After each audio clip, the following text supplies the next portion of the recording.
ikaba irimo ibikoresho bitandukanye nk'intwaro, amaraso, oxygen, ikoranabuhanga rihanitse ndetse n'ubushobozi bwo kwihagararaho igihe habaye intambara cyangwa igitero cy'iterabwoba.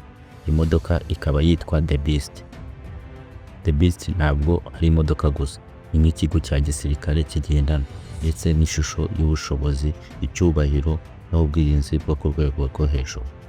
Ubundi igitekerezo cyo gukora The Beast cyaje mu mwaka w'1981 igihe Perezida Ronald Reagan yagarwagaho igitero ku bw'amahirwe akakirokoka. Icyo gikorwa cy'iterabwoba cyahindutse isomo rikomeye ku kigo cya gisirikare cyitwa Secret Service. Secret Service akaba ari urwego rushinzwe kurinda Perezida wa Leta Zunze Ubumwe za Amerika. Kuva icyo gihe Secret Service itangiye gutekereza uburyo bwo gukora imodoka yihariye, imodoka itarangwa n'ubwiza bwo hanze gusa,